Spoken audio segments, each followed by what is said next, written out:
Hello guys, आज हम पढ़ने वाले हैं क्लास 9th का थर्ड चैप्टर जिसका नाम है द लिटिल गर्ल। ठीक है, चलो इसकी समरी जान लेते हैं। तो इस चैप्टर में एक छोटी सी लड़की है जिसका नाम केरिया है। वो अपने पिताजी से काफ़ी ज़्यादा डरती है। वो इतना ज़्यादा डरती है कि जब भी वो उनके सामने आती है तो ठीक से बोल नहीं पाती है। तो क्वेश्चन ये उठता है कि क्या वो उसका ये डर हमेशा के लिए उसके दिमाग में बना रहेगा या वो डर दूर हो जाएगा। तो इस सवाल का जवाब जानने के लिए हमें चैप्टर को पढ़ना पड़ेगा। तो चलिए इसके फर्स्ट पैराग्राफ की शुरुआत करते हैं। ठीक है, टू द लिटिल गर्ल, उस छोटी सी लड़की के लिए ही। अब देखिए फ्रेंड्स, यहाँ पर जो ही वर्ड आया, ये ही वर्ड आया उसके पिताजी के लिए। ठीक है, जिससे वो बहुत ज़्यादा डरती है।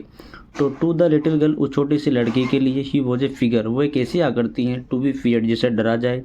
एंड अवॉइडेड, जिसे अनदेखा किया जाए। ठीक है, तो उसके पिताजी एक ऐसी आकृति है उसके लिए जिससे वो डरती है और जिसे डरा जाए, जिसे अनदेखा किया जाए। Every morning before going to work, every morning यानी हर सुबह, बिफोर गोइंग टू वर्क काम पर जाने से पहले, ही केम वो आते हैं, इन टू हर रूम उसके कमरे में, एंड गेव हर और उसे देते हैं, अ कैजुअल किस, एक कैजुअल किस देते हैं यानी एक सामान्य सा किस उसे देते हैं, काम पर जाने से पहले उसे करते हैं। ठीक है, टू विच जिसका, सी रिस्पॉन्डेड वह जवाब देती है, विथ गुड बाय फादर। ठीक है, गुड बाय फादर शब्द से। ठीक है, and oh there was a great sense of relief और उसे बहुत ज़्यादा खुशी महसूस होती है, वैन यानी जब, सी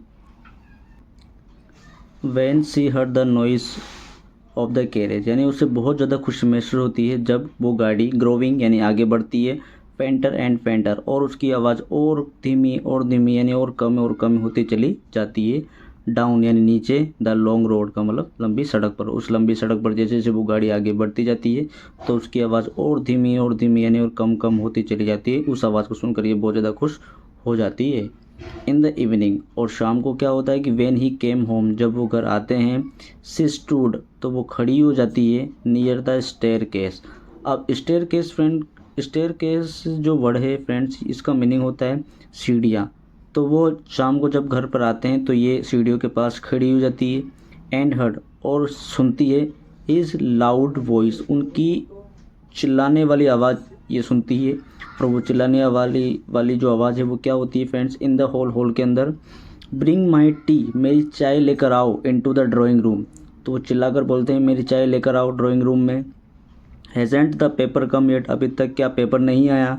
मदर गो एंड सी माता जी जाइए और देखिए, if my paper out there कि मेरा पेपर बाहर तो नहीं है। And bring me my slipper और मेरी चप्पल भी लेकर आइए। तो जब वो शाम को आते हैं तो चिल्लाकर बोलते हैं, ठीक है, कि मेरी चाय लेकर आओ ड्राइंग रूम में और क्या अभी तक पेपर नहीं आया। माता जी जाइए और देखिए कहीं पेपर तो बाहर नहीं है और साथ में मेरे स्लीपर भी लेकर आइए। Kezia mother would call to her, अब केजिया वही छोटी लड़की को बोला गया है कि केजिया यानी उसकी माँ उसे कहकर पुकारती है Kezia. Mother would call to her, if you are a good girl यदि तुम एक अच्छी लड़की हो तो यू कैन कम डाउन तो तुम नीचे आओ, एंड टेक ऑफ और उतारो, ऑफ फादर बूट्स अपने पिताजी के जूते। तो टेक ऑफ का मतलब होता है फ्रेंड्स उतारना, फादर बूट्स का मतलब पिताजी के जूते। तो उसकी माँ ऐसे बोलती है उसको केजिया कि तुम नीचे आओ और पिताजी के जूते उतारो। स्लोली द गर्ल्स यानी धीरे धीरे वो लड़की, वुड स्लिप, स्लिप का मतलब होता है फ्रेंड्स फिसलना। हम बोल सकते हैं फिसलन बोल सकते हैं, या फिर हम बोले कि धीरे धीरे जब वो रेंगती हुई आती है उसको बोला गया है। ठीक है, तो स्लोली द गर्ल वो छोटी सी लड़की, वुड स्लिप वो आती है रेंगती हुई आती है धीरे धीरे, डाउन नीचे स्टेट से मतलब सीढ़ियों से।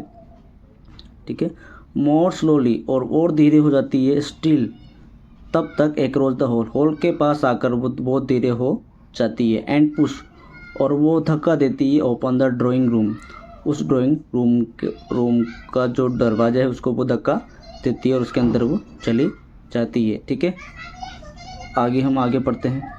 बाय दैट टाइम उस समय तक he had spectacles on and looked, तो उस समय तक यानी जब वो आती रहती है तब तक उसके पिताजी जो है एक बड़े स्पेक्टिकल्स यानी चश्मे को बोला गया है कि उसके पिताजी एक बड़ा चश्मा लगा लेते हैं अपनी आंखों पर। एंड लुक्ड और देखते हैं ऐसे, एट हर ओवर देम उसकी तरफ देखते हैं, इन वे इस तरीके से, that was a terrifying to the little girl और इस तरीके से देखते हैं कि वो लड़की बहुत ज़्यादा डर जाती है। वेल केजिया अच्छा केजिया, हरी अप जल्दी करो, and pull off these boots, pull off का मतलब होता है फ्रेंड्स निकालना, तो इन जूतों को जल्दी निकालो, हरी अप करो। एंड टेक देम आउटसाइड और इन्हें बाहर लेकर जाओ। Have you been a good girl, मैं उम्मीद करता हूँ कि तुम एक अच्छी लड़की बनी रही होगी आज। I do don't know father, तो आगे वो बोलती है जिसका जवाब देती हुई I do don't know father, मैं नहीं जानती पिताजी। ठीक है। You do don't know if you stud like that mother will have to take you to the doctor. तो आगे उसके पिताजी बोलते हैं कि जब वो रुक रुक कर बोलती है कि ये you do not if you stuck का मतलब होता है हकलाना, तो यदि तुम हकलाती रही और इस तरह से रुक रुक कर बोलती रही लाइक दैट इस तरीके से, तो mother will have to take you to the doctor, तो तुम्हारी माताजी है तुम्हें डॉक्टर के पास लेकर जाएगी या लेकर चली जाएगी। She never stood with other people, तो वो कभी नहीं हकलाती है विथ